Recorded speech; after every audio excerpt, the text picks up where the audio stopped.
All right. Hello, everyone. Welcome to the session today, Startup SEAkers, which is one of the Masterclass Series organized by TYS Malaysia. My name is Ren Yan, the partnership lead at TYS Malaysia Chapter, and I'll also be your MC for today. So let us wait for another few minutes while we are waiting for more participants to join us today. And for the meantime, we'll be playing a short introductory clip featuring the community members of TYS Malaysia.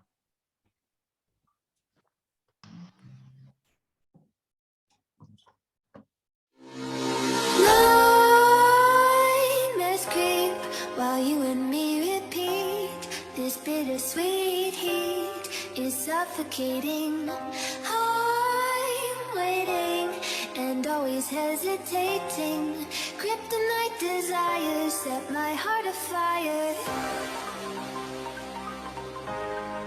Heart on fire. Set my heart afire.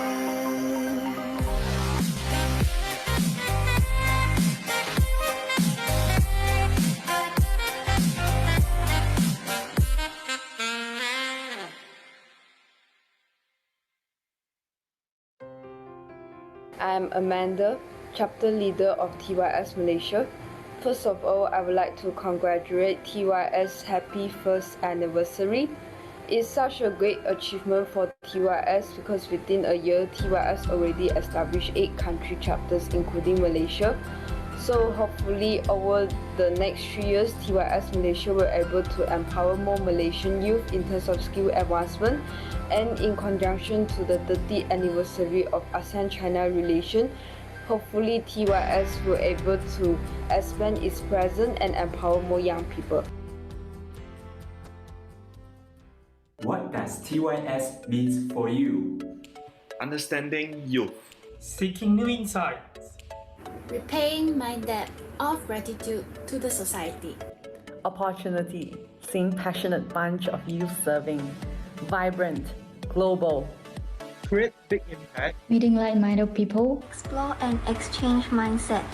To inspire each other. What do you like most about TYS? Youthful. Energetic. Audacious. Hungry. Yay! How do you see TYS in 10 years' time? More in-depth and greater dimensions. More inclusive and sustainable. Form bridges within the young generation.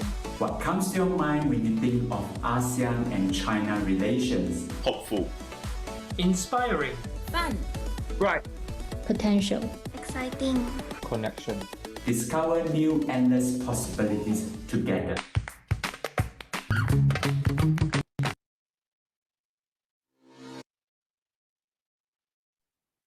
Yep. All right. Thank you so much. And I guess because most of the participants today are kind of first time attending our event, so I'd like to also take a few minutes to briefly introduce TYS Malaysia.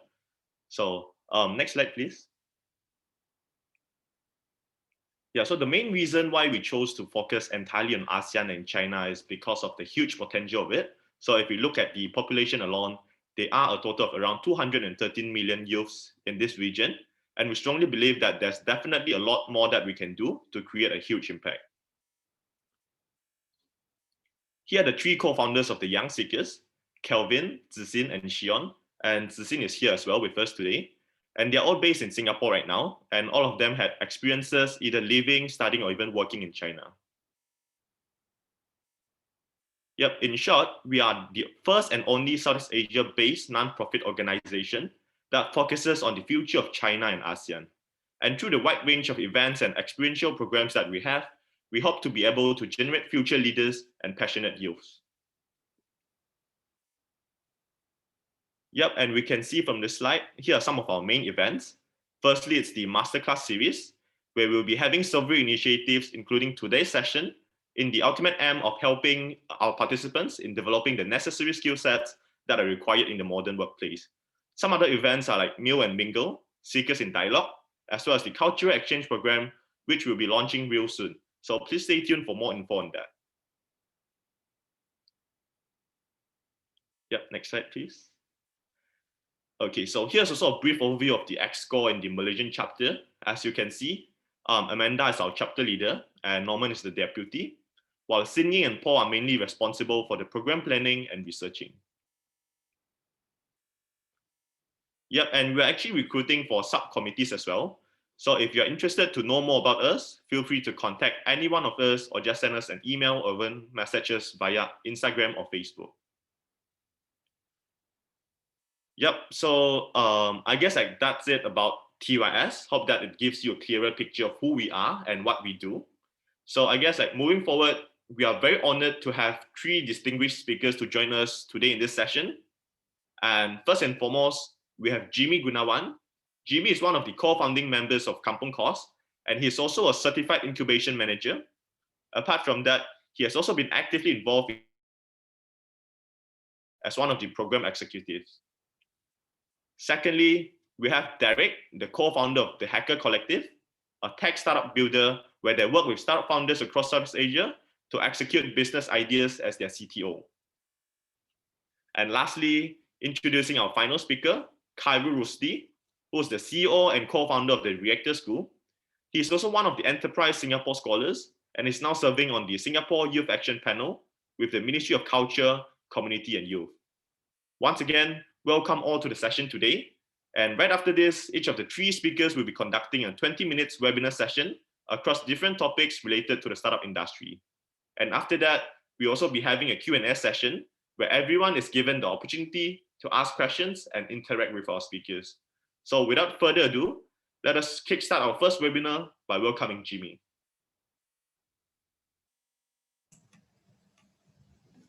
Hi guys, can you hear me? Yep, we can hear you. Okay, thank you so much, Randy. How are you guys doing? I know it's already a weekend, but I'm so excited to share my experience taking the journey and trip with Kampung Course over the past 5 years. And I'm just want to share a bit today about my Kampung Course experience to you all. And I hope it can be a worth learning experience for you. This is actually my first time to speak like in international, something like this. And I hope that it could inspire you and hopefully, you know, like some of experience might be related to some of you, but some of them might not. But so just take with pinch of salt. And so I'm gonna start my screen first right now. Yeah. Can you see my?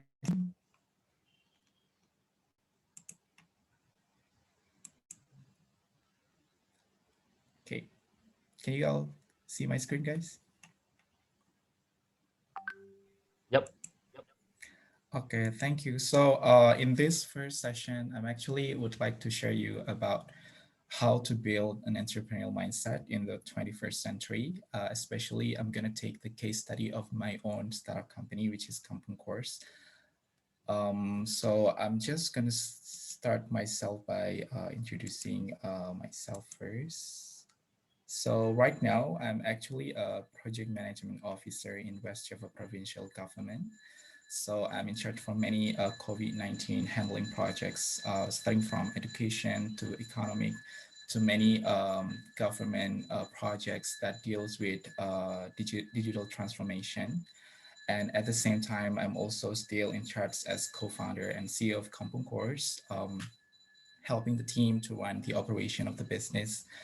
And I'm also glad to be part of ASEAN Business Youth Association as the program executive for LEAPS, which now we are currently in the phase 2, helping around 20 teams across Southeast Asia to take about 12 weeks of a consulting project with 5 companies in Singapore. So this has been such a really great experience for me to, you know, like dive deeper myself into these experiences. And I would say that I probably somebody that has never taken any like entrepreneurship classes before during my college studies, but I've been taught through my own experiences. So I've been going for 3 years of experience in 3 different startup industries. I used to manage as well a university incubation center where I coach around 21 startups that focuses on learning innovation products. I also experienced juggling for physics when I was joining in a fintech company in Yogyakarta city, one of the biggest city in Indonesia. I also have experience to sit in at Brown Uni for the learning with 24 Wisely Academic Fellows in 2019. And I also joined a short course as well for understanding the Australian startup ecosystem until I recently shared my own company stories of Kampung course to the annual Future Cities Summit 2020 at Hong Kong during the pandemic. So it has been such a really great experience for me to go through this phase, and so much love with innovation, entrepreneurship, education, community development, and also right now being part of the government, the provincial government. I felt that there is a lot of accountability and responsibility that I felt it's bigger than what I've just started over the past 3 years ago. So I'm recently based in Bandung, Indonesia. If you guys has ever come to Indonesia, in Bandung is actually one of the biggest city as well. So yeah, so feel free to contact me whenever you guys want to go to Indonesia and visit Bandung. Before I jump to my own presentation today, I would like to give you a sneak peek of what is actually Kampung Course through this 1 minute video. So it hopes to give you a little bit of a background of who we are. So enjoy.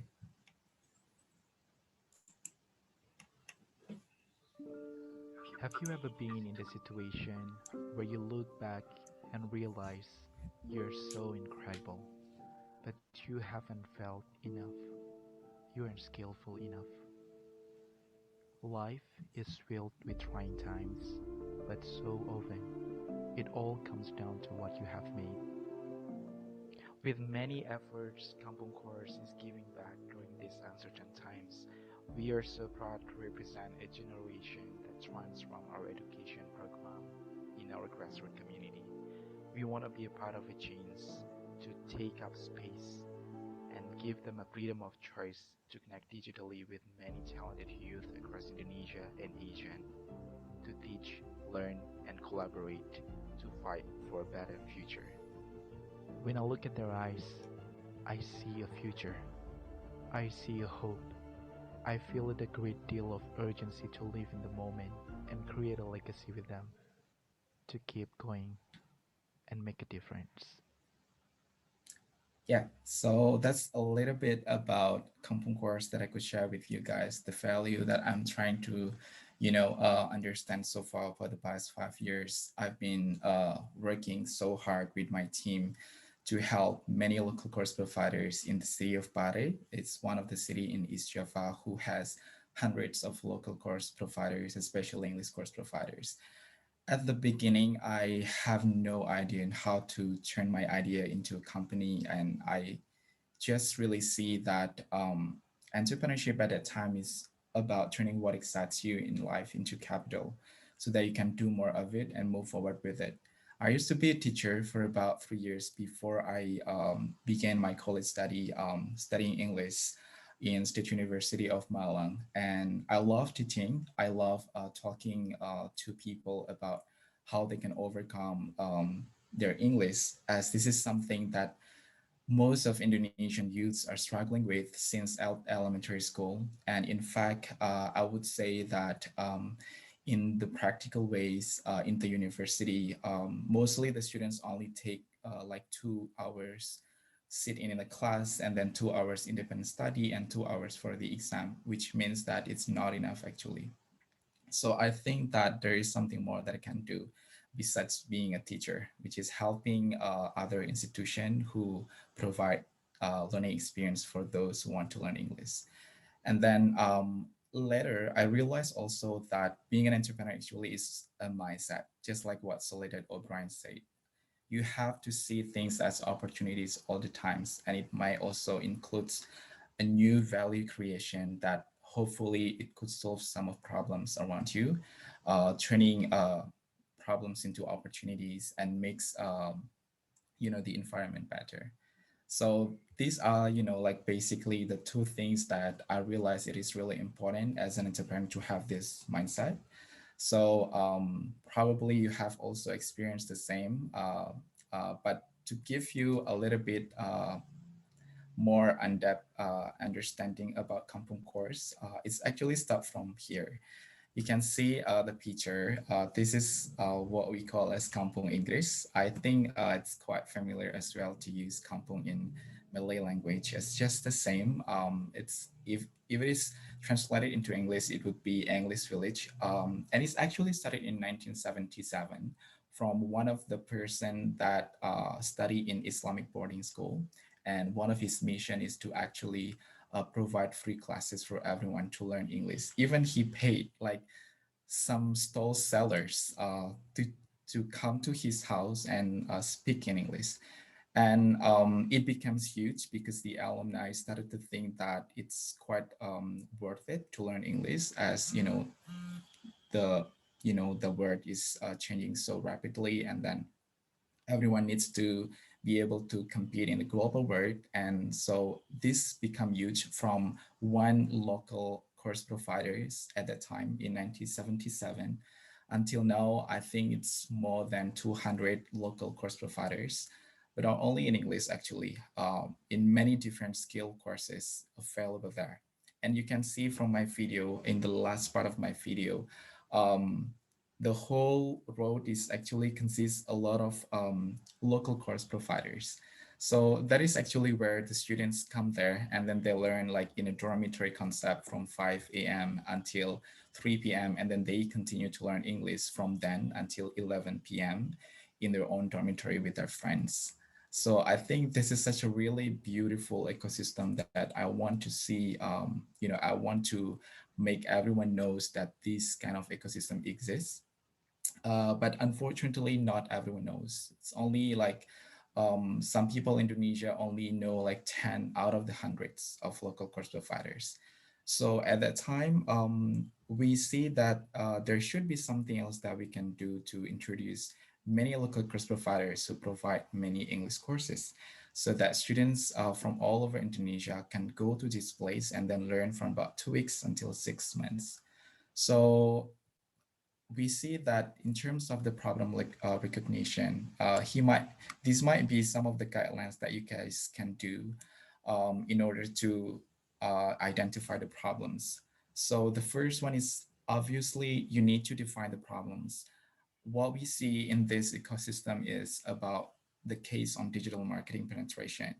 Some of the courses has great IT talents to promote the course via online, but unfortunately it not happen to all of them, and they only use a very conventional way to promote their courses. So this become a huge issue that we see. We need to solve this. The problem in terms of attracting students digitally, it has become like the big issue that we need to start finding the solution. So after we define the problem, which is about digital marketing penetration and then lack of IT talents and learning management system, we try to get some percentage or numbers in terms of how many demands that is actually available in this in this city, in this Kampung Inggris.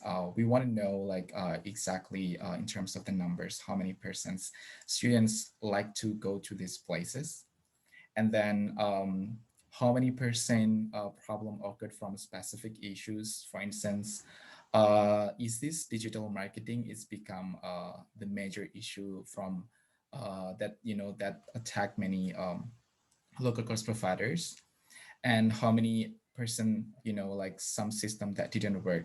So we need to understand about some key facts and key issues that happens there, until we started to dive deeper to give them like surprise visit by conducting like in-depth interview. You can basically just talk to the owner of the course institutions, and you can even talk to the students. And you guys probably also experience about the theory of the 5 whys, so use that as well. I believe it might get to you to the root cause eventually of the problems. And then, of course, when dealing with the problem recognition, you also need to take notes like what is the highlights of the main problems actually from the owners in this case and from the students, until we analyze the entire process. Like we draw kind of the current business process, what is some gaps that is happening actually between this owner and the students. And eventually we also identify a couple of achievable solutions until we got to see that creating a line group at that time, I think in 2015, we started to organize like a group that consists of many different course programs that is offered by many different course institutions. And so it's, it's just started growing, and people start recognizing that this line group is beneficial, until we think that it's not enough to only have line groups. And we start to move to Facebook fan page that, oh my God, like at the times, a lot of students also come in, and we got like 19,000 followers. And, that includes so many people start asking, what is this course offer? What is the course institution offer to the students? What are the type of courses? How many price that we need to spend for this amount of time to learn about these specific courses. So we got a lot of people, the students especially, who are get to know about this institution that exists, and especially about the variety of the programs. But we think that it's not enough, again, to have the Facebook fan page to accommodate so many different types of course programs information and the price as well. So we started to have like sort of like an idea on how to create a more effective platform that makes students and the owners come together, and they could also get an up-to-date information and an easier way to register as as a learner who will take the course in the institution eventually. So there comes to the idea validation. So we have this website that's launched in 2017. I still remember that at that time we spent like around $100 to build this like MVP, we call it, minimum viable product. Just we see that the huge demands that happens at the time, that a lot of students requires many integrated information that can supply the needs of many course programs that is available in Kampung Inggris or English Village. But again, like this is not like the last. We see that there are some things that we still need to improve. So like idea validation become very important. When you start to have an idea, you don't love with your idea. I mean, like, don't get to love with your product. You need to validate it. And like the simple reason is because you want to see if the timing is right, and if this is already suits to the demands of the market, and of course to confirm that you can sell and deliver this solution efficiently enough. So in terms of validating our website at the time, we do these steps. So first of all is to define the goals. Like, okay, we have to create a platform. In this case, is a platform to promote the course institution and its program. And then we need to set some assumptions. Like in this case is, okay, we think that with this platform, we can improve at least 20% sales rate for the course providers. From previously not knowing by students, at least now with this platform, students are able to see at least, okay, there is an existence of course institutions and their own programs as well. And not only about make the students aware of this institution and also the program, but also we expect that within this platform, the students could also be able to connect with the course program institution more easily and faster. So we equip the website with the consultation thing, like connect to the WhatsApp, so that it makes the students easier once they have like some difficulties to grab some information. It's available in our website. And in this case, like after we have assumptions to set, we also need to do like some experiments. And in this case is having that website is actually some of the experiments that we think we need to test it to create an MVP of Kampung Course platform. And you can also create another A/B testing that basically the idea to have this is to test whether your customer and your, in this case is the institution and students, is already benefited enough within this platform, and to especially get the feedback from them by conducting interview or survey, and you name it, whatever ways you want to use it. The idea is conducting these experiments until you eventually come to a decision whether this kind of MVP is actually valid or invalid. This kind of assumption is actually valid or invalid. So this is the basically the idea validation that we do at that time. And another things besides problem recognition, and then we validate the idea, it's also to seek the right team. So at the time, Danang is actually my CEO is actually the one who started to create the line in Facebook. But then, and at the time, the name is not Kampung Course; it's called Kampung English Hits. I don't know why he picked that name, but I think it's kind of like catchy to make people aware that, hey, we have this kind of group, and then if you want to go to this place and then you want to take some courses, we have the information for you. Until he think that I think it could be sort of like an opportunity to make this kind of initiative to be bigger. So we eventually come together in a national program called Seribu Startup Digital that is arranged by the Ministry of Information and Communication. And I think that this is the time when we eventually start to have ideation process until we go from different type of steps of building the business itself. So when you try to seek the right team, I think that you need to identify the purpose. Like ask yourself why at this point of time you need more manpower to manage the company. You're not necessarily to have like a huge amount of numbers of people, like go to your team, because at the beginning you can start from small. That's the idea of why we only prioritize something that matters, that is timely and relevant. But at the same time, besides identify the purpose, is also you need to go out and network. Within this national program, I'm so grateful to eventually meet with Dana, and we even decided to join an incubation program and the startup contest to keep validating our idea and how to progressing with our platform. And of course, be involved in a startup community. As me myself, I never have experience in the world of economy or something like that. I think that it will be a weird experience to jump myself in the community where there is a lot of role models who have previous experience that I can take the learning points from that. And once you have the team, I think you also need to build an open conversation, which in my experience, I think you can also utilize a dictionary of emotions, like what are your team members' personality, dictionary of emotions, and try to test your personality and find your type just as a guide and to better understand your teammates. Besides, of course, having like a direct communication is also important. But sometimes I think, getting ourselves to jump in like such kind of like MBTI test is also important to recognize our flaws and our strengths so that we know how to better communicate and build chemistry within the team. So yeah, after we have this kind of like team, we eventually need to create a business plan, of course. So we know that building a company is not just like a team, and also it's not just an idea, but there's a lot of process that we need to understand and analyze. And the business model canvas actually help us so much to identify any other things that we haven't recognized before.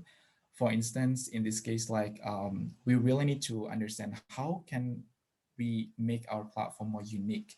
In this case, it's the value proposition. And how can we build a relation with the students and the owners? So in this case, it's the customer relationship.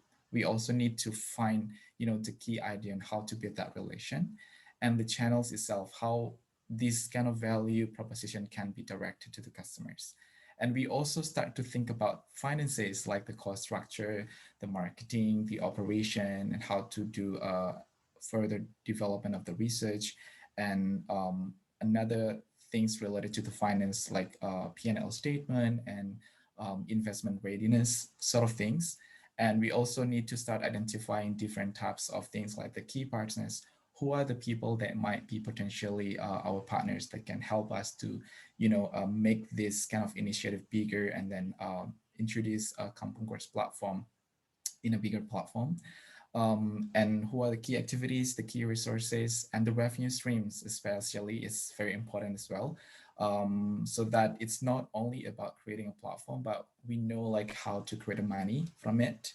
And this is something that I'm so glad to be able to find the insight of having, this kind of business model to be adapted in our Kampung course experience.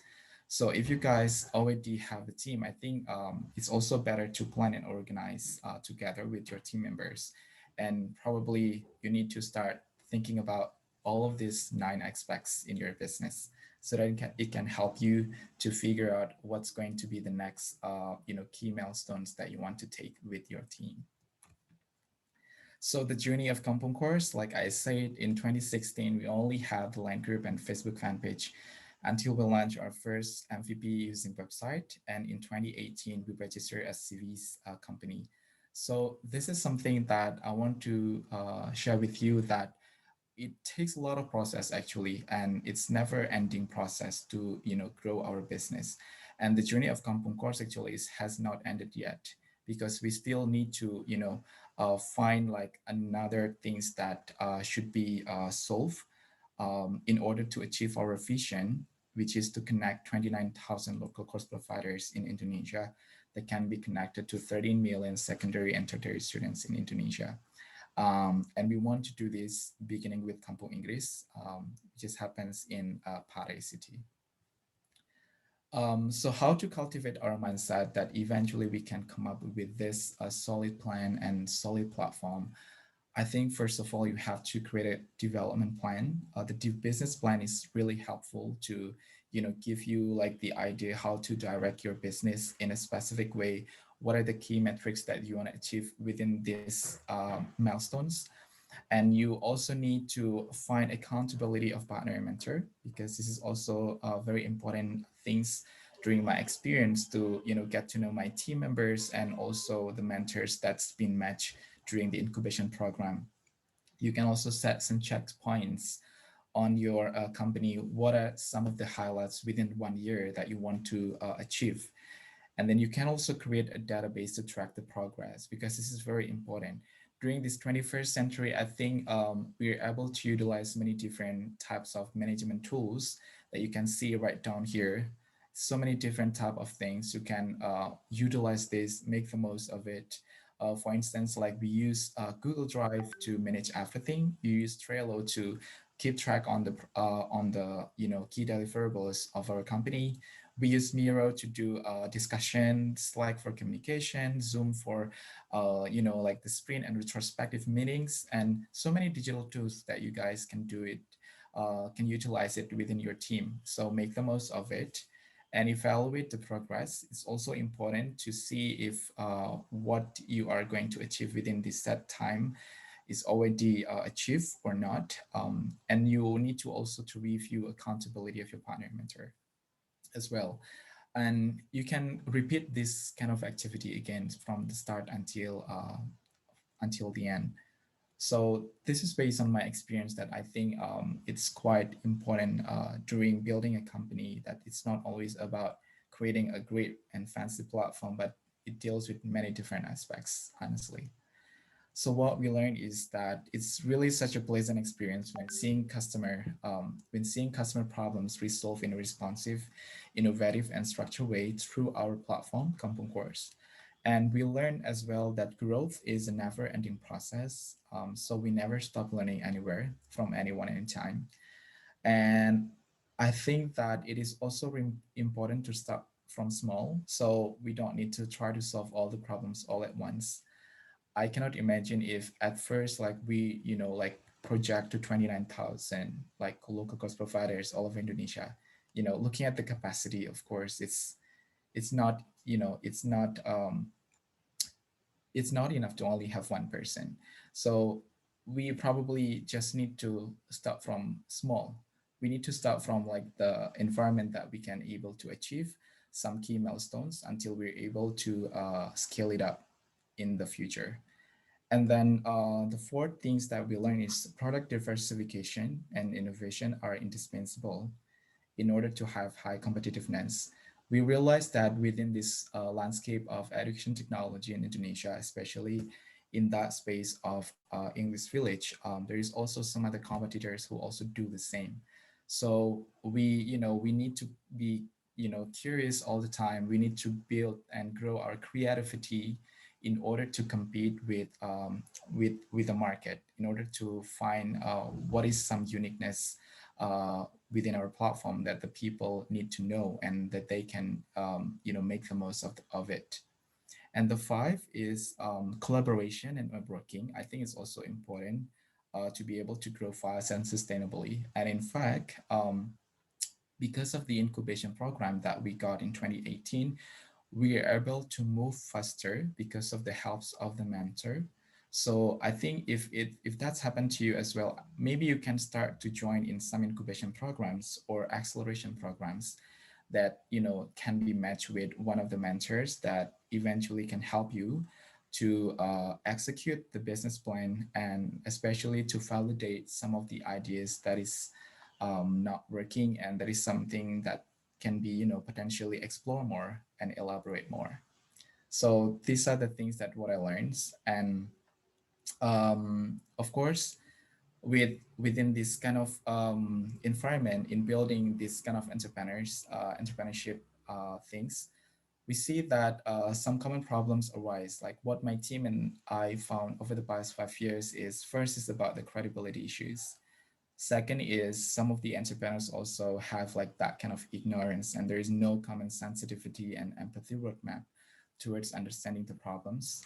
And there's a lot of full of excitement to love with the product that eventually kill them, that makes the business not going so well.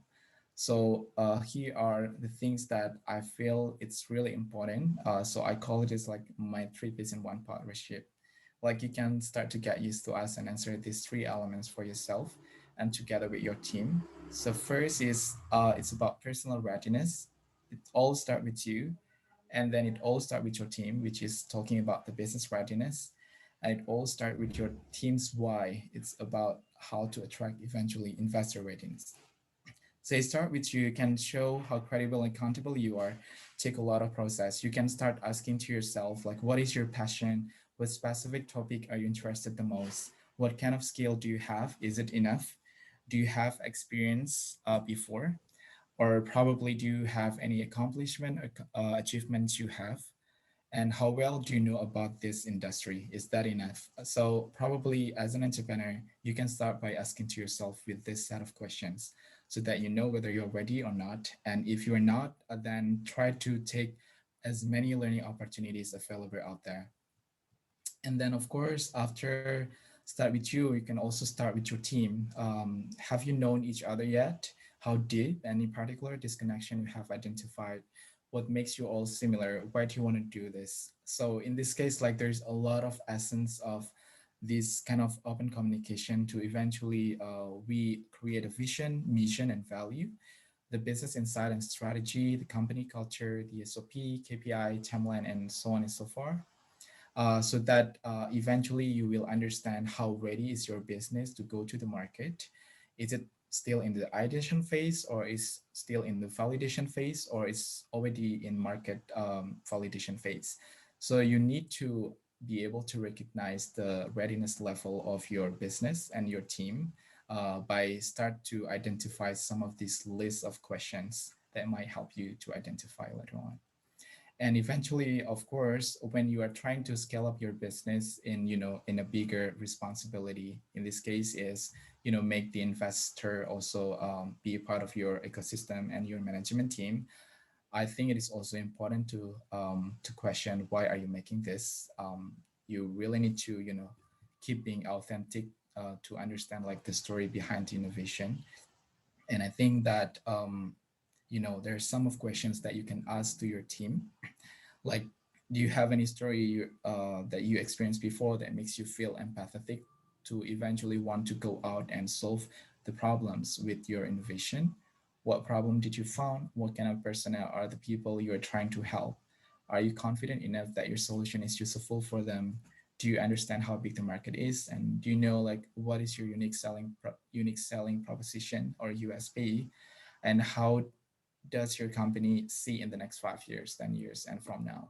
So these three things, I think is really important to eventually you're able to face everything ahead. And last but not least, I think these 5 practical steps to build your company is the first is to communicate with peers and have been there and done that. And you can also start do some research with the current success stories of companies and role models to be able to find, inspiration that you want to develop with yourself and with your team.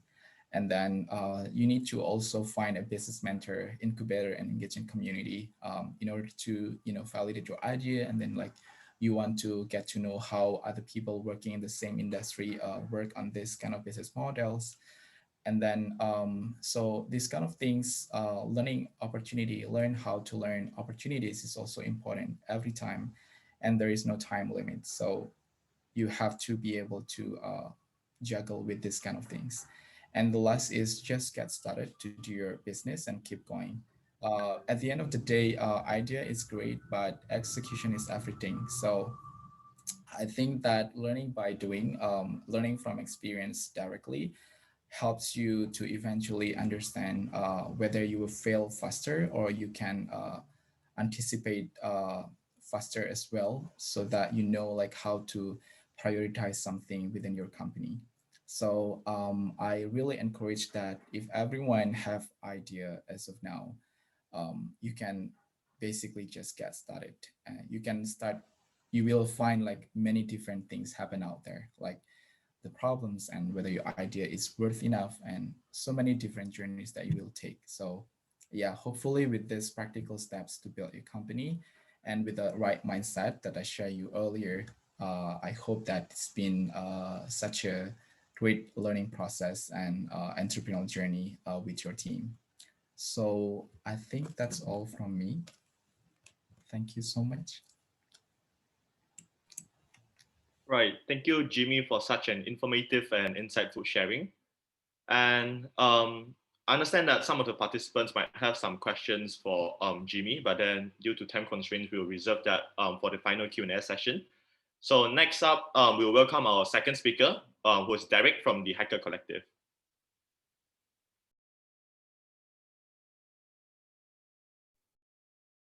Hey guys, thank you so much, Jimy, for the really good and long presentation just now. Really learned a lot, and mine is going to be relatively shorter compared to his, so hope you guys enjoy it. So thank you so much everyone for joining in. So let's start with a show of hands. How many of you are actually interested to make good money from working in a startup?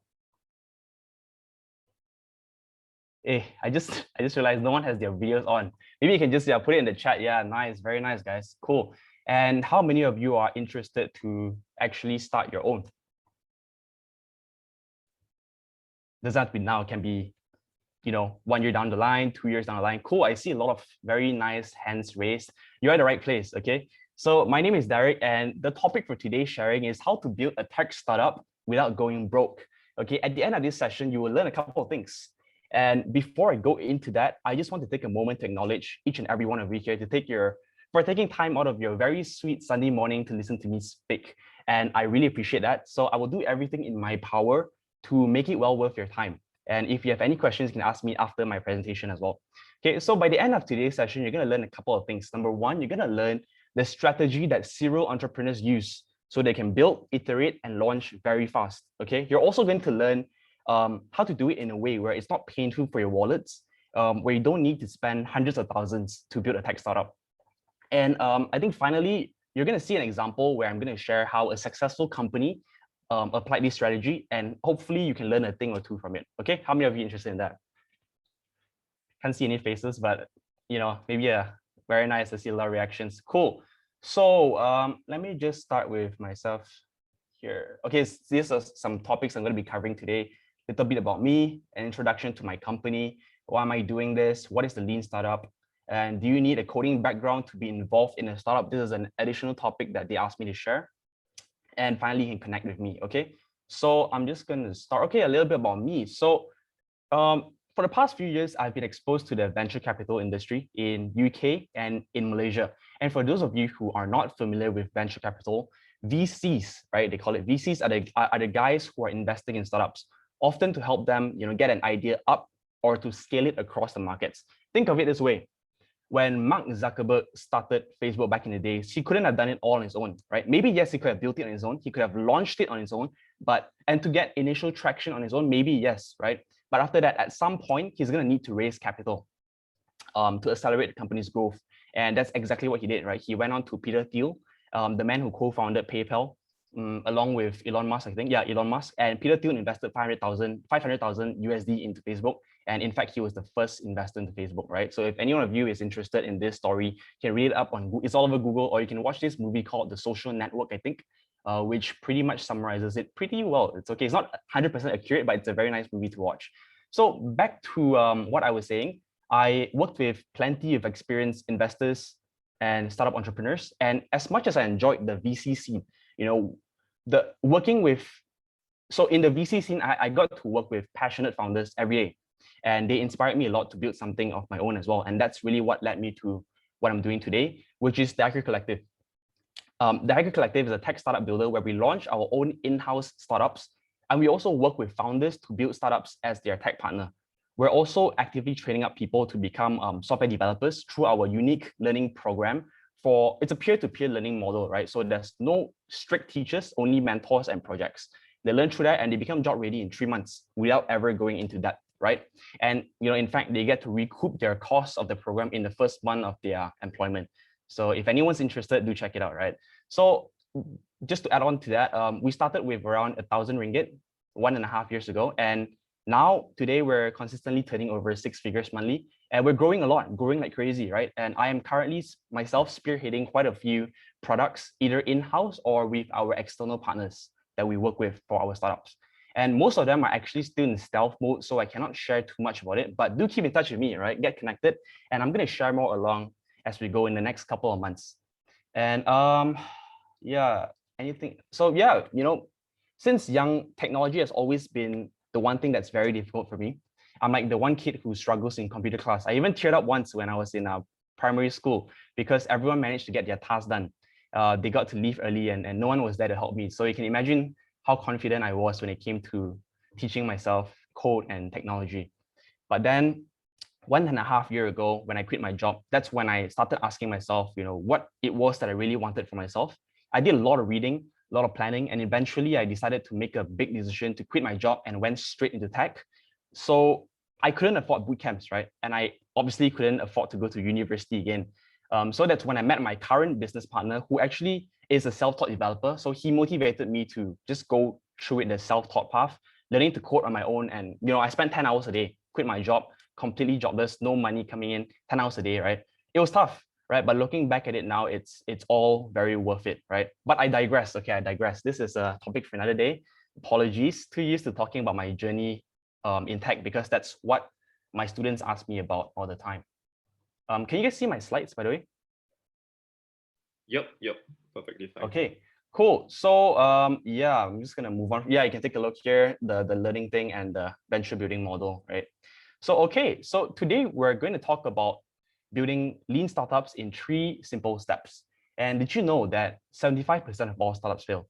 So no matter what kind of business you're starting to build, you're likely to face a bunch of obstacles and roadblocks. It's actually guaranteed, right? And if anyone tells you that starting a business, or even in fact a tech startup, which might be a lot tougher, right? If anyone tells you building a tech startup or a business is all smooth sailing, sunshine and rainbows, right? Ignore them.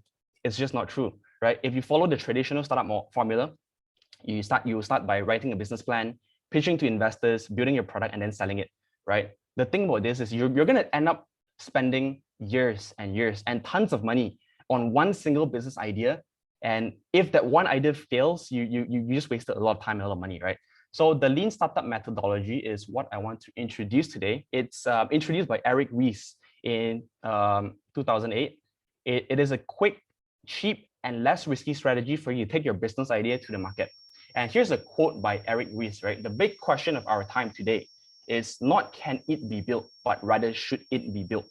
This is a very good point because I always see entrepreneurs end up building things that no one wants, right? So when it comes to building a lean startup, you want to make sure that you're consistently and constantly testing and validating your product so that your product is in your customers' hands as fast as possible. And the lean startup methodology will allow you to maximize your business growth that way.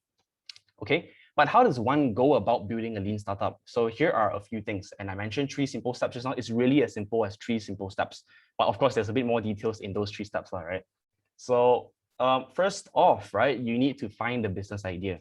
When choosing a business idea to execute upon, it's very, very important to consider whether or not the problem that your product will solve is important enough for people to even want to buy it, right? Finding a business idea can be tricky. So it's very important to pay attention to problems that people are currently facing in everyday life, right? Customers must be actively searching for a solution for this product to gain traction. And I see a lot of people, right, throughout my journey, I see a lot of people building it for the sake of building it, right? Maybe they found a nice tech partner, they had a cool idea in their head, or they learned to code. Even myself, right? I learned to code and I built a ton of products, spent a lot of time building it. Even I myself fell into this trap, right? You need to talk to customers, right? Exercise this thing called design thinking. Go deep on the problem that you want to solve. Well, it doesn't need to be a problem that everyone faces, right? It's hard to find a problem that everyone faces because maybe those kind of problems that everyone faces, it's probably already solved, right? You need to start with a small niche. Can be a small automation feature for an F&B startup. I'm going very specific, a small automation feature for F&B startup, or maybe a streetwear bidding marketplace in a region where there's no players yet, right? As long as you can focus on one target user persona and make that one target user persona really, really happy, you got a good idea. Okay, just drill down on that one guy you want to please, then you're good to go. Okay, so next up, you need to execute on the business idea. What do I mean by that, right? You need to start by building your MVP, your minimum viable product, which Jimy mentioned just now, right? Your MVP is a version of your product that you wish to build that will allow your team to easily collect the most data about your potential customers and get their feedback on the product. Another very similar methodology that I can think of right now is called the skateboard startup model. This is not mentioned by Eric Ries, but it's just something that I want to add in to give you something to compare it with, right? So let's say we know, right, that people want to move from location A to location B. That's what humans do all the time, right? And let's say the means of transport is not determined yet, right? We know that people want to get there in the shortest amount of time. Instead of building a full-fledged car, building a Lamborghini, or even just a proper car, right? You start with a skateboard, right? You start monetizing from a little skateboard.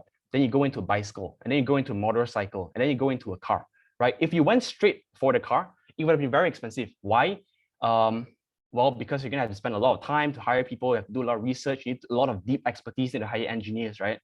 And for some reason, if the product, the car that you built is undesirable in the market for any reason, right? For whatever reason, you would have lost out a lot of time, a lot of money, and a lot of learnings compared to the guy who started with a skateboard. Because the guy who started with a skateboard, each time he upgrades his product from a skateboard to a bicycle to a car, each time he upgrades it, he's learning and he's talking to consumers and he's understanding what they truly need, right?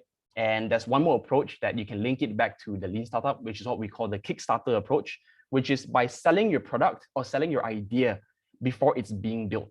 Kind of what marketers today call the pre-launch model, right? You built it up in order to create brand awareness, get people excited first, right? Drive up interest in your product, and also, you know, raising funds along the way or gaining your email list along the way to tell them, you know, when you launch, right? Imagine launching your car product where you have no one to market to versus launching your car product when you have millions of people inside your email list. You can just blast it out to them when you're ready, right? So just to sum this part up, don't want to keep this presentation too long. To sum this part up, don't go empty your pockets and burn through your savings, you know, spending 300,000, 400,000 building a full-fledged application like Facebook.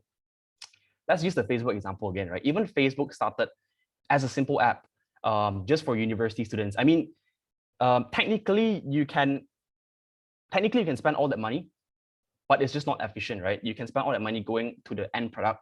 And, you know, of course, what I'm saying here, it depends and it varies according to industries. Some industry will require a big chunk of money invested in first. And so at the end of the day, it really depends on your product. But I'd say what I'm saying here applies to most tech startups.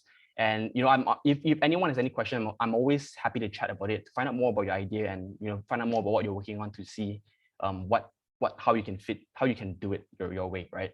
And finally, step 3, the final step, and it's a very long step, right? This step is for you to validate your business idea. Product validation is a key step in building a successful lean startup. In this step, it is time to experiment your business idea to the real world. Test your MVP, right? You don't just build for fun. Once you build it, go straight to your real customers. Go to the marketplace. Try and get people paying you, right? See if your idea is viable, right? And start gathering information as soon as you can. So you can analyze this information. And with this information, you get to decide whether you should continue building on your product, you should tweak your product, or you should change your business strategy, or you should just give up altogether, right? So in startups, you often don't know if your assumptions are true, right? Because anything that is widely known and widely accepted, it's already proven. Everyone else is already doing it, right? There's probably a big incumbent in that market segment already, right? So for example, Airbnb, who would have thought that it's a good idea? Who would have thought that, people would actually one day live in a stranger's house, or even open up their house, their cozy living space, to a stranger, right? No one would have knew that. So the founders had to build a simple product and go out there to validate the idea, right? They had to live through the uncertainty of not knowing whether their assumption is correct. And the job of each MVP is to prove their hypothesis, prove their assumptions right. And I'd say it paid off pretty well for them, right? So as startup founders, you always want to have a bunch of hypotheses that you feel make sense. You ultimately need to build an MVP to assert that your assumptions are right. Every stage of the MVP are used to prove one thing, prove one assumption, slowly prove it along the way. If it doesn't work out, you tweak the product, you keep trying to prove it, right? So if the results that you get from testing the MVP, if they are mostly positive, good. Continue building your product, continue your business strategy, just everything business as usual, continue on. If the results that you get from building your MVP, the results that you get in the marketplace when it comes to talking to people, or if the results are both positive and negative, you keep the positive and you tweak the negative stuff, right? It could be a product, it could be a business strategy. You basically want to tweak it to make your product meet the wants and the needs of the consumers a lot better. At the end of the day, the only person you want to please is your consumers. Okay. And finally, if in a worst case scenario, the results from testing your MVP is negative, mostly negative, then I guess I would say it's the best time to pivot your strategy, right? A pivot will mean it will require a big shift, a dramatic shift in terms of the way you adapt your visions to the actual needs of the market, right? It means that whatever you build is not desirable enough and you should stop spending a lot of money to it, right? So it also means that the idea is not feasible. So, well, if you think it's bad, it's actually not that bad, right? Because ultimately, right, you will find out whether or not you failed in 3 to 6 months. And with a small budget, a small cost of around 20, 30,000 USD or ringgit, right? Instead of finding out after building the whole full-fledged application, quitting your job and spending 300K on an idea that doesn't work out, right? I'm pretty sure you guys can compare it. Yeah. So, okay, cool. We're going to move on to the next part, which is Dropbox. So Dropbox, I'm sure most of you know what Dropbox is. It is a file hosting service that offers cloud storage. And what it means is it's basically something like Google Drive, right? I would say they came up before Google Drive, and I'm sure a lot of you here used it. I used it before I used Google Drive. It's one of the best known examples out there of a company that uses the lean startup principles. This Dropbox, they are, I think they have around 500 million users worldwide, but it all started with an MVP. And what is that MVP? I'm going to give you an example. Their MVP was really simple. They didn't even build the product. All they had was a video, a screen capture. It's literally a screen share of what the designers drew. The designers drew out what the product should look like, what the product should do. All the founder did a screen recording of him talking over it, telling people what this idea is going to do, telling people what it's supposed to do. All it took was that, right? He didn't go out there looking for investors, looking for tech people, looking for marketeers, spending millions, right? Imagine something like Google Drive is going to spend millions. It's going to cost millions. He didn't do that. So ultimately, that video proved to him that, look, this idea is desirable. People want this idea. People want to use it. People will pay you money for it, right? So, most importantly, the comments from the videos provided a way for Dropbox to gain high quality feedback, very high quality comments and feedback from target customers, right? Because if you think of it, only people who might be interested in the product would comment stuff into it, right? So he managed to get very good feedback from the customers, and the team subsequently, they used all this feedback to, and product development was based off these feedbacks that they got, right? They didn't just build everything under the moon. They just focused on what people truly wanted. And yeah, if anyone is really interested in how Dropbox did their very first video, you can see how simple it is. You can just do a simple YouTube search. I think you can just search Dropbox MVP video, something like that, right? Okay, so let's move on. Oh, thank you. That's it, right? That's it. That's it from my part today. Thank you very much. I hope you enjoyed it. And yeah, if you guys want to quickly snap a picture of this, or if you want to just connect with me, feel free. Okay, I'm happy to get connected and see how we can work together. Thank you guys. Enjoy the rest of the session. Right, great. Thank you so much, Deric. So yeah, if any one of you have a brilliant business idea but not sure how to start, you know where to go. And for our third webinar, which is also our last for today, I'll be passing the time to Rusydi from Reactor School. Rusydi, the floor is yours. All right, thanks guys for joining me on a Sunday morning. Just give me a sec as I share my slides. I'm gonna go pretty quickly into it. And then if you guys have any questions, just drop it in the Zoom chat or we'll just push it straight to the Q&A later. So a bit about myself. I'm actually one of the advisors for the Young SEAkers. So thank you once again for joining us this morning. I also serve on various government agencies previously, including the Committee on the Future Economy in Singapore, and most recently with the Ministry of Culture, Community and Youth, looking at youth development issues. Right, so let's go straight into it. Today's agenda for my sessions that we're going to go through two parts. One is what exactly do investors look out for in a startup or business plan, and what are some of the funding options available for startups, specifically student entrepreneurs. So a bit about Reactor. We are a B2B company. We work with over 200 high schools and universities across the Asia Pacific region to design and develop entrepreneurship programs on campus. So if let's say you're currently still in school, and if you want to attend an entrepreneurship program and there's no entrepreneurship programs in your school right now, feel free to let me know. We'll pitch to your principals, we'll pitch to your school board and explain to them why an EntreEd program on campus is going to be useful for you. We also invest in our student-led startups. So we co-syndicate deals with various early stage investors. We have 15 of them that we work with. The main lead investor is someone called Repra. They are a venture builder that's based out of Japan and Singapore. Our average ticket size is around 100,000 to 125,000 Singapore dollars per startup team. We're looking to invest in 80 startups across all of Southeast Asia. So if you guys have interesting ideas, feel free to drop me an email, or drop Repra a pitch directly, and we'll be able to help you guys out. Right, and what we do is that we help student entrepreneurs between the ages of 15 to 24 take their ideas into a project and their projects into a company. So, if you're in the high school period right now, that's where we help you to discover what your areas of interest are, help you explore what exactly entrepreneurship education is about. And then finally, for the teams which are interested to move directly into the development of your startup, that's where there's a level of immersion, right? And then if you want to continue this even after your undergraduate studies are over, right, that's where we help you to bring in your first round of angel investment or venture capital round. So previously, you would have programs that look kind of like this, but obviously because of COVID, everything is now completely run online, right? Our incubator programs are run online, and actually there's no difference in terms of the engagement. So we figured out how to make things fun. And at the end of every program, there will be something called a mini demo day. That's where you will be pitching to a panel of investors that we've curated specifically for your startup. So since May last year, it's all been completely virtual, right? You can take part in our programs completely online. We will give you challenges. So you will get something called a startup relationship manager. Your RM will be a senior founder or investment analyst at a venture capital firm. So he or she will be working with you over the entire period to help you launch your company, as well as to get your first round of external investment if that is what you so want, right? So we'll be talking about under what conditions should you raise external funds and under what conditions you shouldn't, right? And then we'll be explaining to you exactly how this should be done over the course of that program.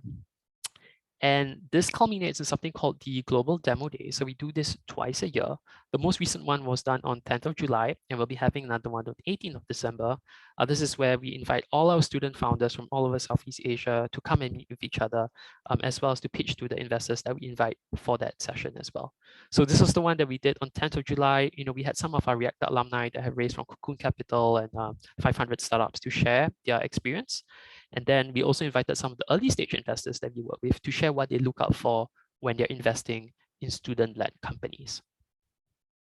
Right, so let's go straight into it. The first part is what exactly do investors look out for in a startup/business plan, right? So what we're trying to do is that we're trying to see how your company or how your startup has been able to build up across 3 different stages. The first stage is structure, right?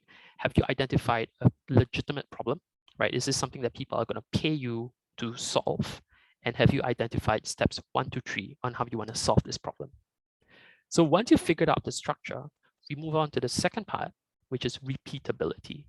Can you use the same number of steps for customer A and the same number of steps for customer B, right? Or is it a fluke? Is it a one-off thing? We need to see that you can consistently generate return using the steps and the structure that you've developed.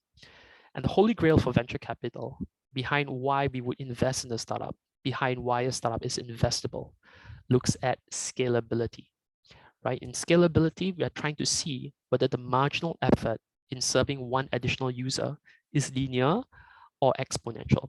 What do I mean by this?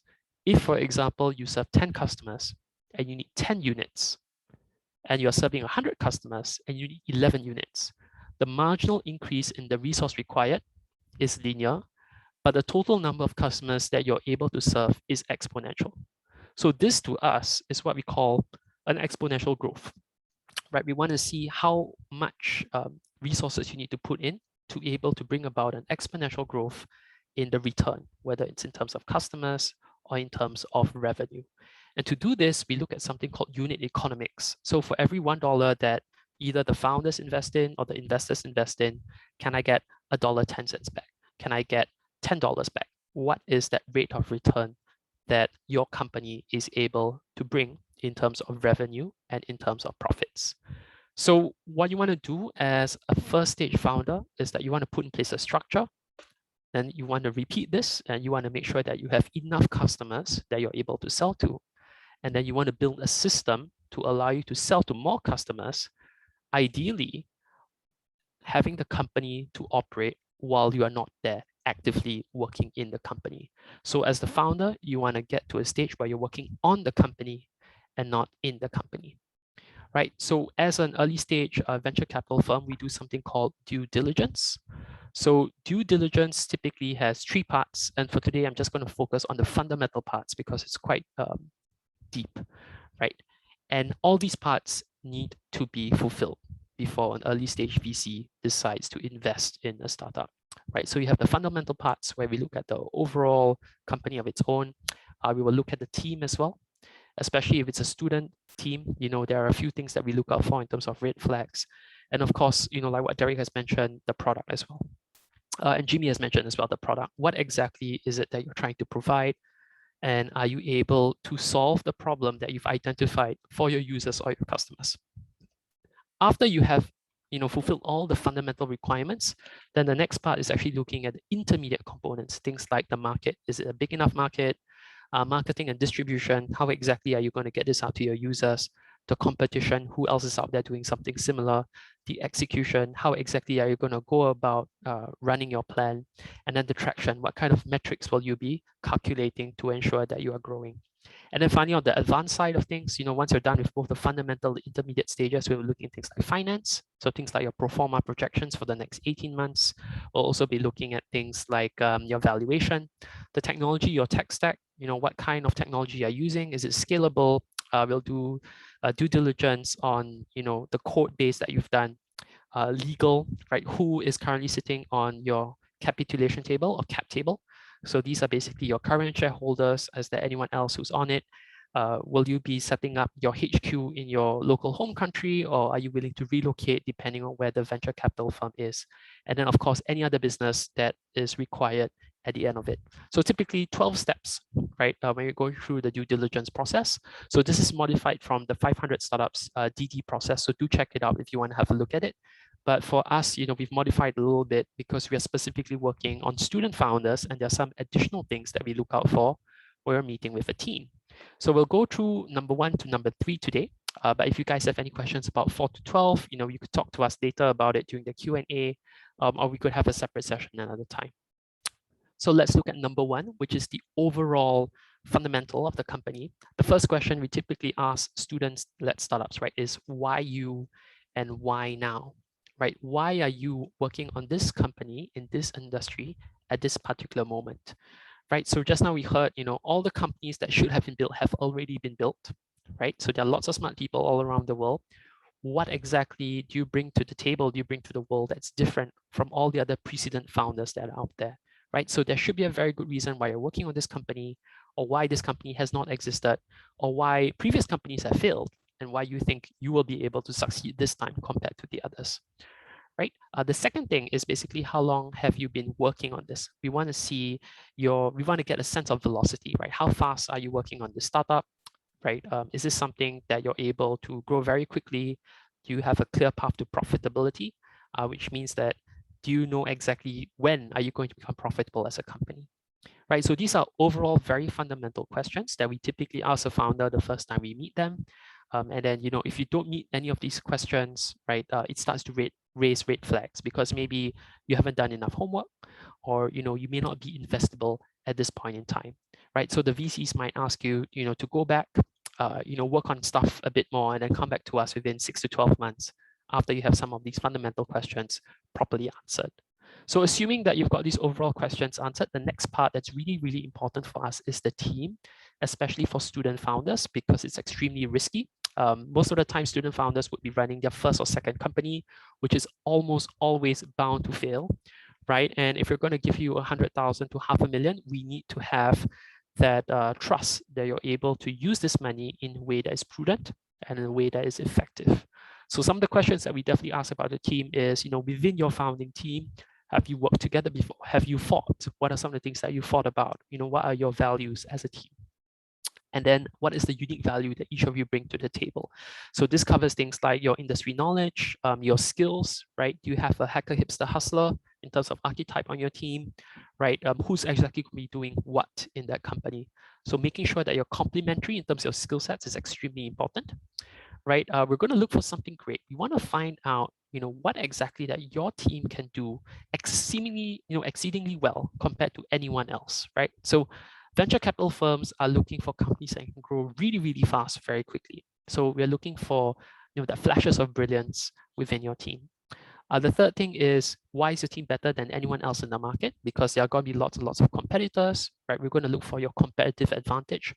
What composition of your team shows that you're better than anyone else that's out there, right? As an early stage company, we are putting a bet in you, and we want to make sure that you're able to bring a return to that investment funds. Right, the next question is, what have you struggled with? You want to see whether you have displayed resilience, in the company building up to this point in stage.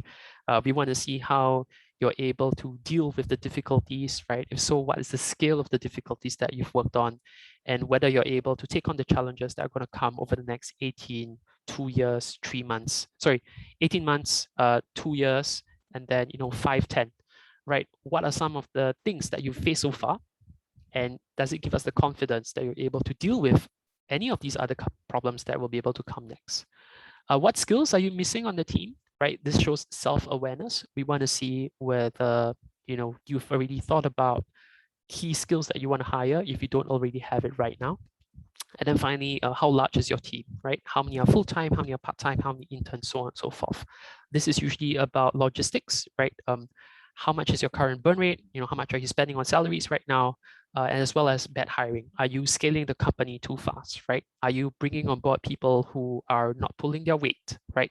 Those are things that we're looking out for. So if you come to us and say that you've got 6 co-founders, for example, that's usually a very big red flag, right? Out of the 6, we usually expect around half of them to leave around the 1 year, 18-month time. And then the remaining founders would probably continue. So usually when we're investing in startups, usually it's 2 to 3 co-founders per team. That has given us the best rate of return. We do invest in solo founders as well, but we do expect the solo founders to be able to articulate who else they want to bring on your team next. Right, and then finally, the last part for the fundamental stage, which is on the product itself. Can you elaborate what your elevator pitch is? Right? Can you tell us in a way that is clear? What's the pain that you're solving? Is it something that's painful that people are willing to pay for, because no one is going to pay you to solve a non-problem? Can you articulate exactly who your customer is, right? If you tell us something like everyone is going to buy this product or solution, that's going to be a very big red flag for us. It's a terrible answer. It actually shows ignorance. What we're looking out for are founders who can tell us very specifically what their first target market is, and then subsequently how this is going to grow over time. Right, so share with us your ultimate product vision as well. So you may want to start small first, but eventually you want to see where exactly you're going to be able to take this company, because that's the type of rate of return we're looking for. And then, can the customers actually buy the product today? Is it something that's already live? Are you in closed beta, right? Is it something that your users have already started interacting with? Last two questions, right? What's the most important feature? It's for us to understand what drives the growth of the company, whether in terms of users or whether in terms of revenue. And then finally, how much better are you compared to your nearest competitor on these specific features, right? Is this a killer feature that's 10 times better than your next competitor? Or is this something that everyone else on the market has? So these are some of the key questions that investors definitely ask, right? Or the investment analysts will ask when they are meeting up with a startup founder for the first time. And I just want to share with you, like, for example, these are things that our students have done in the early stages, right? So this was a startup that was trying to help households to improve their recycling ability, right? And when she went to pitch to us, for example, she brought to us the user feedback. So she actually got the users to try out the app itself, right, and the service itself, and then she collected feedback to share with us. These are things that the users were actually giving feedback about. So this is another group, that we worked with in Vietnam. So their idea was to help students to gain career paths, right, through career guidance knowledge. And they built a mock-up, but at this point in time, it was just a boot camp. They haven't started validating with the users yet. So for us, that traction and validation is really, really important. Right, so what exactly do we mean by traction and validation? I think Deric mentioned about Kickstarter just now. So like, this is one of our portfolio companies. They're actually on Kickstarter right now. They already have a closed beta. It's a mental health wellness app specifically for students, right? So I think they just launched this like a few days ago. So they've raised around $1,400 in Kickstarter funding, looking for a $5,000 goal, right? So it's still a modest amount, but these $1,400, right, already shows that there's some traction and there are people who are willing to pay for this. So that's great. This is another Reactor alumni. So, she runs a company called the Bold Group, right? It's a lifestyle company and they're launching, I think this is their 4th or 5th product called Phyto. So it's an all-day backpack.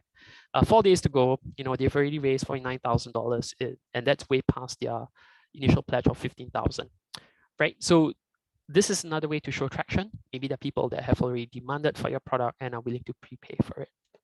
Right, so that brings me to the end of the first segment. I'm just going to go straight into the second one, funding options available for a startup, especially for student founders. Right, so these are some of them. I will go through them one by one. The first one is bootstrapping. So that means that you use your own money, right, your own savings to run the entire company. Usually, we see that student founders put in between nothing to maybe up to maximum 3,000 US dollars per founder at the start. So usually if it's like 3 founders, they might pool together 10,000 US dollars between themselves. The good thing about this is that, you don't have to give up equity. The bad thing obviously is that your $10,000 is going to last very long. This $10,000 is just for you to get it up and running, as well as to bring on board key hires if needed, right, to get the company to the next stage. And usually the next stage is to bring in the first dollar of revenue. The second one is something that we've seen is quite popular as well, asking for friends and family. Usually this round is no more than 10K per round on average. Sometimes, they give it to the family member in exchange for equity, but most of the time it's unsecured loan, right? Which means that you've got to pay back your loaners. What's important for student founders is that you need to discuss with your loaners exactly what you're going to do if you're unable to pay them back by a certain time. It's very important that all these things are done in black and white. Sometimes our student founders get money from their uncles or their aunts or a friend, and they don't have it down legally written, and it becomes very messy when they're trying to return the money or they're unable to return that money. The third one is very popular, right? Competitions and hackathons. So you can get anything from 1K to 5K per competition if you win. We do have some of our student founders who are serial competition winners. I have a friend personally who has won like 31 hackathons while he was an undergraduate, right? So his entire undergraduate fees were paid off by all the hackathons that he's won. So just take note is that if you're taking part in hackathons, look whether the intellectual property will reside with yourself or the organizing company after the event, right? So sometimes certain organizers want to keep the IP for themselves. Sometimes they co-share the IP. Other times the IP belongs to the founders completely. So check out for that site, the small print. Grants. So there are grants given out by certain universities. So do check out with your university what kind of grants are available. Most of the time, if you have an incubation center on campus, they will have grants. If you don't have an incubation center on campus, feel free to drop me an email. I'm very happy to speak to the university president and the provost to explain to them why an incubation center is a good idea. Right, and then you've got angel networks as well and angel investors. So these are usually individuals that are giving you money in exchange for equity, right? You want them to be strategic, meaning that they can open doors for you, introduce you to customers. And in this case, usually it's a willing buyer, willing seller kind of concept. So if the angel investor likes you as an individual, likes your team, most of the time it's easier for you to convince them. And then of course, you've got accelerators and venture builders, which are quite similar to venture capital firms. These are the ones that give you money in exchange for equity, right? So do refer to the terms and conditions. And these are the ones which are most difficult to raise because you've got to go through that due diligence process. This was the process that I was explaining previously. You've got steps 1 to 12, right? They would expect you to complete all these 12 items before they decide to give you a check of between anything from 50,000 to $500,000. Right, so why would they want to do so much work? That's because for most of these venture capital funds, they run on something called a 10-year horizon. So the first 3 years, they'll be looking for startups to invest in. And then for 4 years later, they'll grow together with the startups. And then finally, in the last 3 years, they will expect something called an exit. So an exit could be one of the other competitors buying over you, or you merging together with another parallel player, or if you are extremely successful, you might push for something called an IPO. So that's why you put yourself on the public market, right? And then there will be an exit for both the investors as well as the founders. So you do want to check with a venture capital firm where exactly they are, right, in terms of their investment cycle, right? And one way to do this is to read up tech blogs and to see, which of the VC firms out there have already launched a new fund. Right, so this is how exactly they make returns. So for example, if a fund has 50 million, right, and they make 25 investments, so number 1 all the way to number 25, they invest 1 million in the first 6 companies, 2 million in the next 16, and then 4 million in the last 3. So in terms of the status, right, if you look here, startups number 14 to 18 give a 1-time return, 19 to 21 give a 2-times return, and then 24 to 25 gives a 10x return, right? So the valuation increased 10 times. So if you look at it and you see the outcome, around 8% of the entire portfolio or 2 startups generate around 60% of the returns. So most of the time, we actually do expect a lot of the startups to die. And then we'll have some of the startups which are really successful that pay off for everyone else. So that's why VCs are so discerning when it comes to investing in startups, because we want to make sure that every startup that we invest in is able to bring us that 10x, 20x type of return, because majority of them are going to fail. And we want to make sure that we are able to find the winners within every pool. So very quickly, Startup Weekend, this is a competition that you can join. There's lots of it, and it's now just virtual. They do give out cash prizes as well.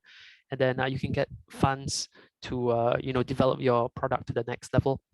In Singapore, we've got something called the National Youth Entrepreneurship Award, right? But you can also search for various entrepreneurship awards in your own local country or your own local city. Do take part in them. It's a great way to meet other investors as well as other student founders. And then finally, we do have a co-working space for youths as well. But if you're based in Sarawak, you've got Tegas. If you're based in Semenanjung, Malaysia, you've got Magic that's running the Digital Accelerator Program. Cambodia has Kamai 500. So various different incubator accelerators and co-working space specifically for student youths. So do check it out.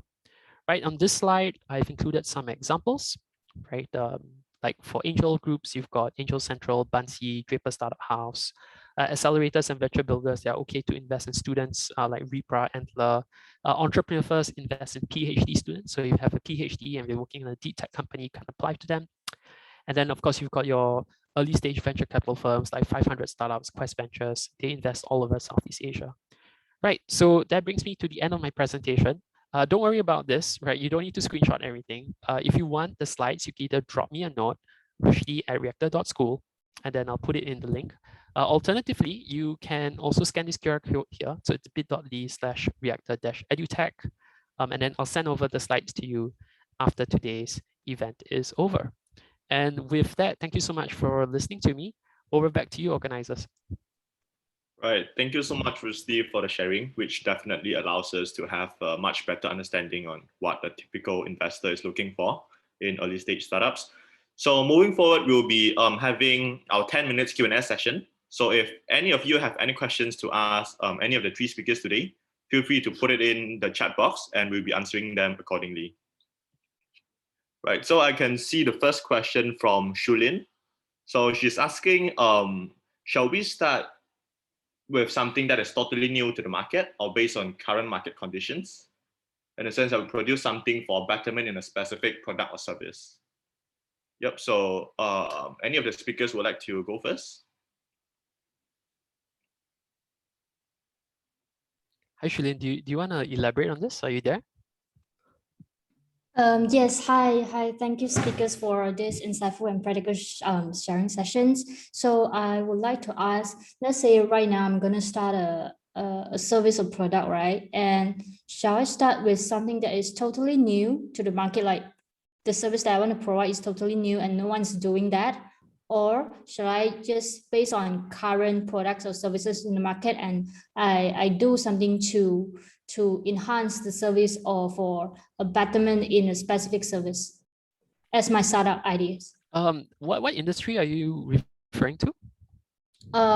Because actually I am currently in corporate governance and compliance undergraduate. So maybe this could be like the consulting, but maybe I can specify into like how Deric do, maybe like tech consulting or, yeah.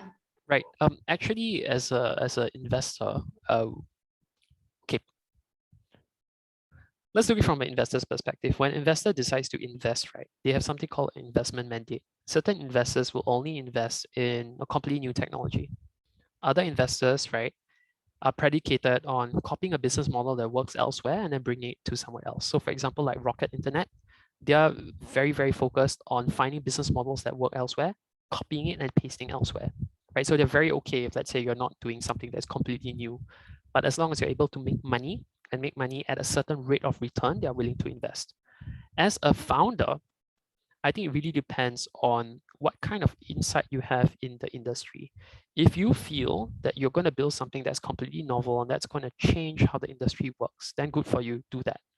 But if you're going to build something that's already in the market, you need to figure out what killer feature you have that's going to be 10 times better than someone else. Because if not, you're going to become in a monopolistic competitive environment, right? Where everyone else is just going to be the same. So it could end up becoming a lifestyle business. It makes you $500,000 a year, but you never super scale to become the next unicorn. If you are okay with that, and it's perfectly fine to be okay with that, then it's okay, right? You don't have to build the next unicorn. Does that make sense? Yeah, thank you. Can I ask like a follow-up question? Sure. Yeah, so because let's say if I want to set up a company, right? Would you mind sharing your journey of finding your business partners? Like how do we identify the person is actually suitable to be our business partner? Right. So my business partners found me. One of them found me through an event that I organized. So she said like, hey, this is very interesting. Can I help you out? Another one came up to me and said like, oh, I've got to do my internship with my university. Can I do it with you? So I was like, okay, you do your internship with me. Then he's quite good. Let's make him part-time. Actually, we promote him to become business development. Actually, I think I want him as a co-founder. So over time, working with this person, I came to realize that we work very well together. I invited him to become a co-founder.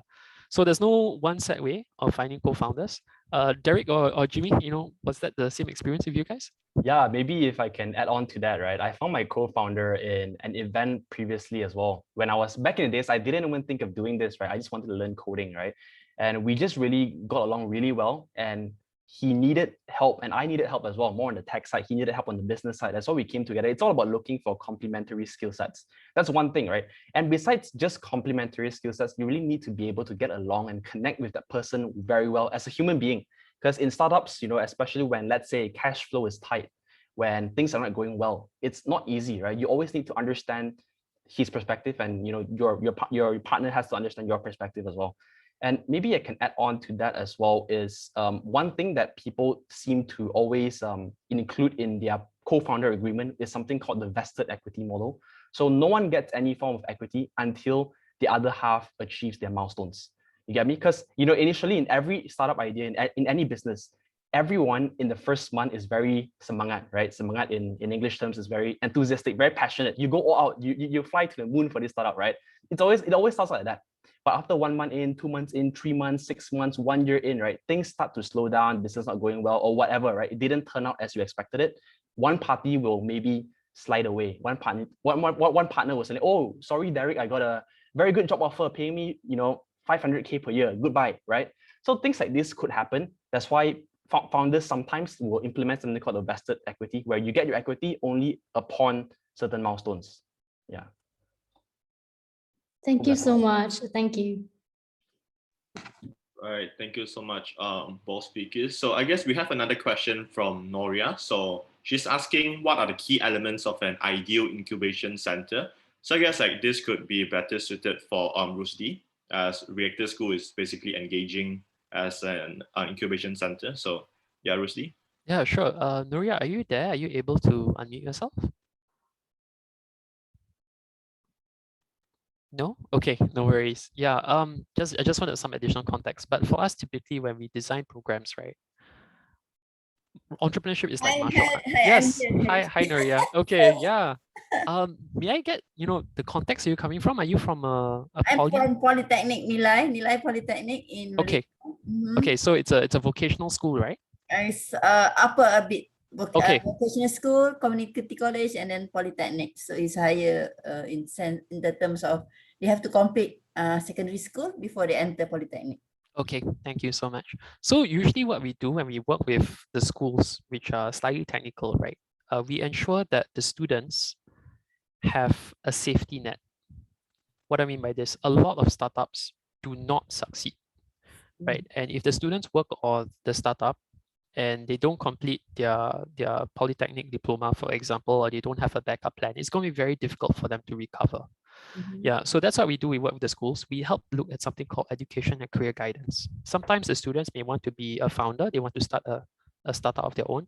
But actually, sometimes they want to be an early employee in a startup. And that's very good as well. So they might want to be number 5 or number 15 in Kasem or Bukalapak or Traveloka, right? And a lot of startups also do need very good early employees, right? So we talk to them and we help them to decide whether they really want to be a founder.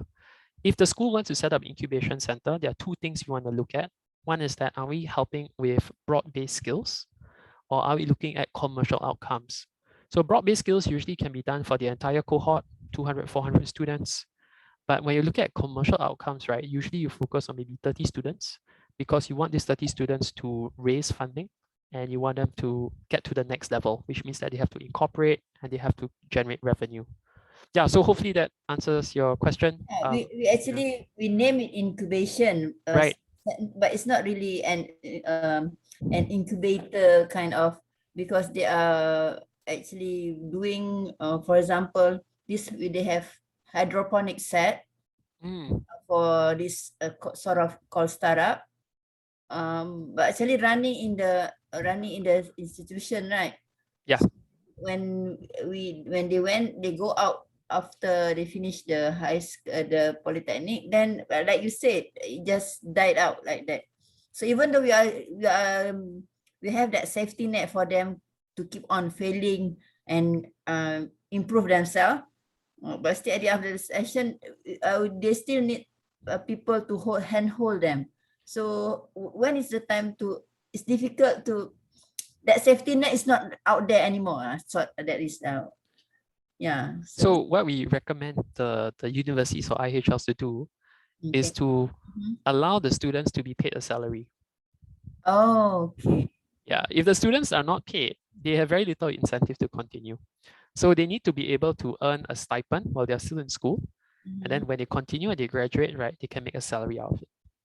Yeah, we did do that, but because of the bureaucracy, things like that. So to give them, they have to work to get that on their own. That is what we are trying to help them to be more independent within the system itself before they go out. Sure.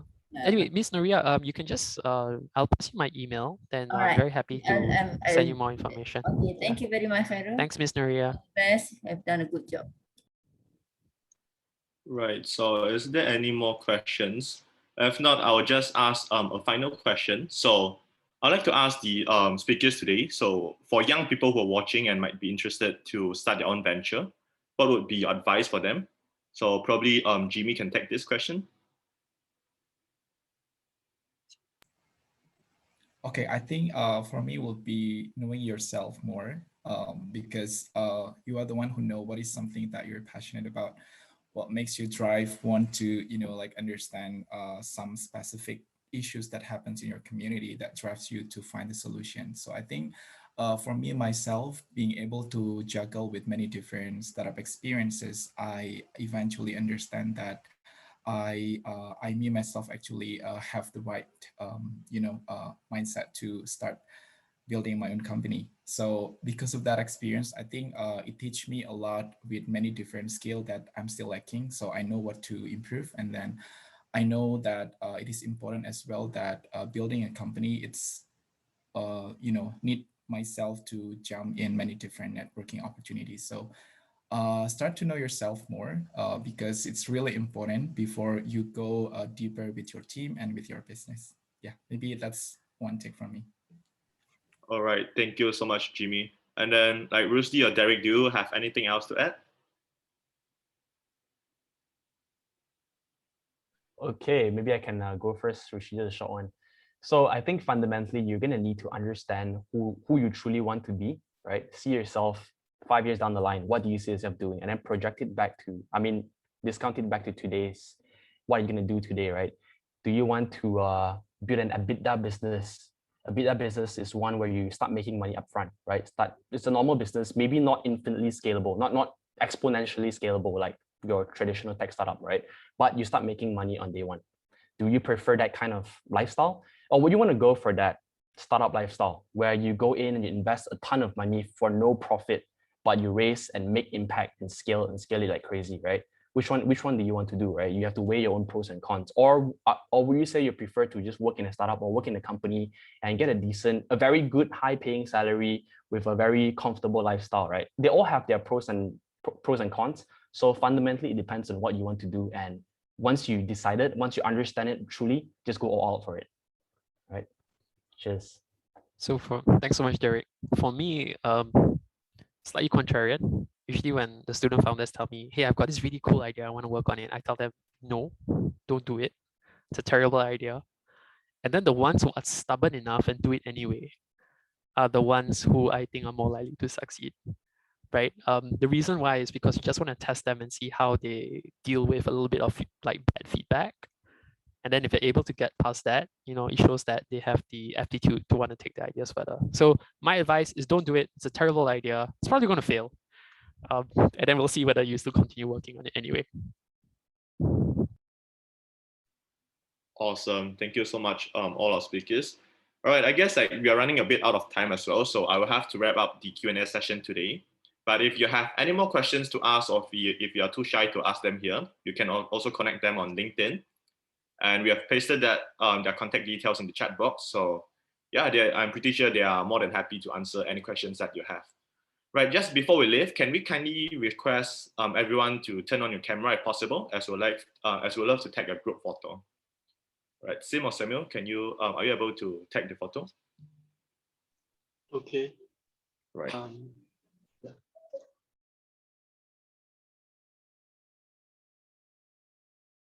Feel free to open your camera, guys.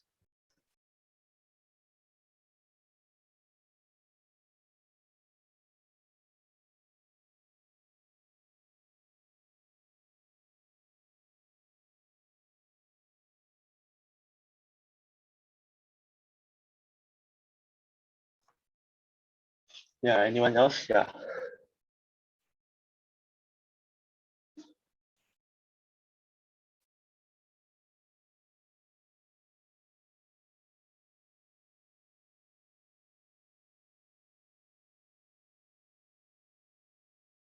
Okay, I will be taking the photo in 3. So 1, 2, 3. Okay, one more is like can smile and do some pose up if you want. Okay, 1, 2, 3. Okay. Thank you so much, guys. All right, thank you so much, Samuel. And if you're able, could you kind of put the slides up as well?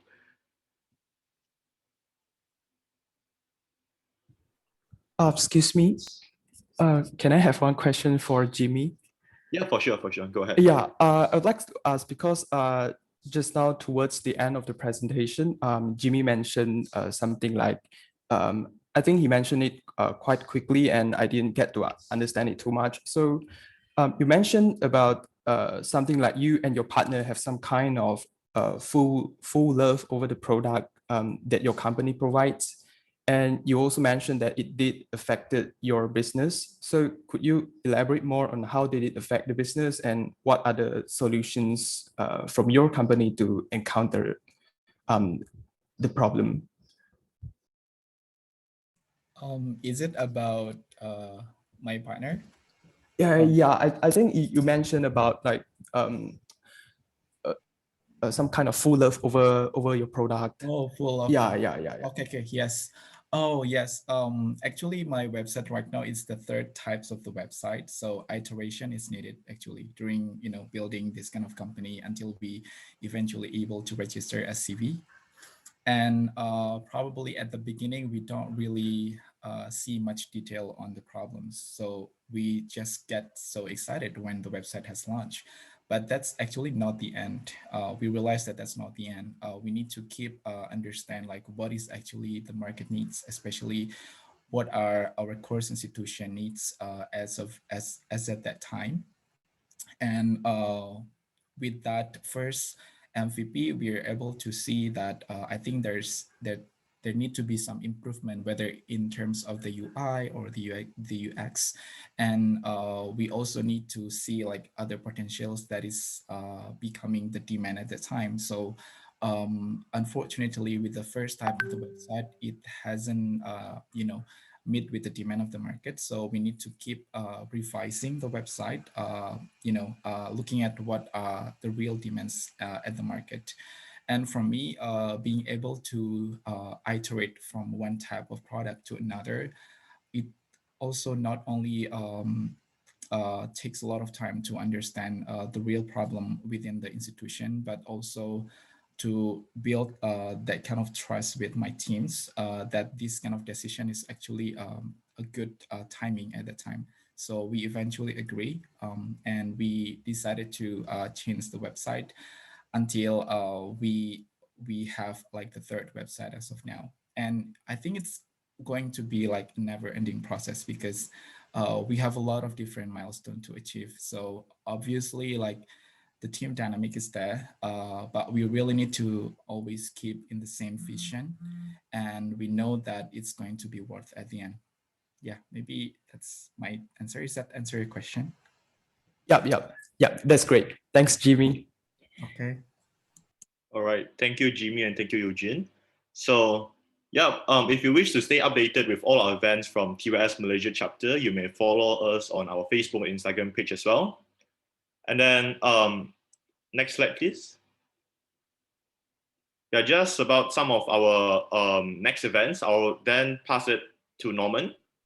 Hi, just a quick one. I'm Norman from TYS. So you heard the speakers today, all right? You heard from Jimy, it's a never-ending process. It's all about you. You heard from Rusydi, you heard from Deric as well. So we are launching soon another kind of startup bootcamp by the end of August. That's what we are planning now.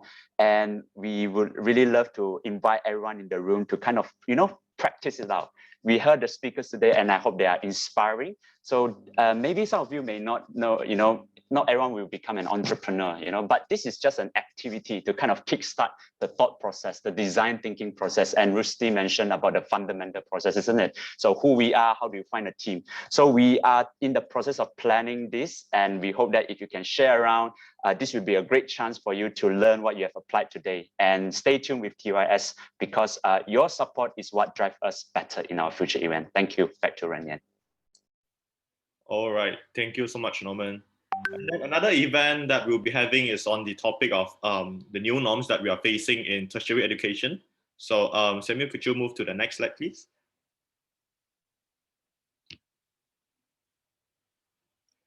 Yep. So, but however, do note that this event is only open for our members. So hurry up if you haven't signed up to be one of our members yet. And lastly, we'd like to invite all of you to fill up a feedback form so that we'll know how we should improve and make our future events more impactful and meaningful. You may choose to scan the QR code on the slide now, or we will also be sending it to you via email. So yeah, that's the end for today. On behalf of all the participants and the committee members from TYS Malaysia, I'd like to say a big thank you to two of our speakers today, Jimy, Deric, and Rusydi. We have definitely learned a lot from you guys. And thank you everyone for spending your Sunday morning with us as well. Hope that you enjoyed the session today. Do take care and stay safe. Thank you. Thank you. Thanks, guys. Bye-bye. Thanks, guys. See you. Bye. Thank you, everyone. Can we have the speakers and crews to stay back for a short debrief session at the end? Thank you.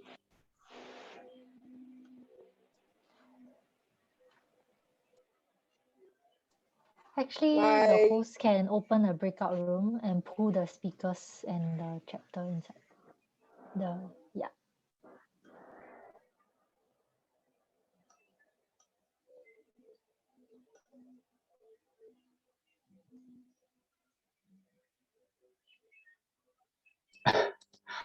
Yeah, I was about to create, but then everyone has left. It's okay. I think we can stop the Facebook Live soon.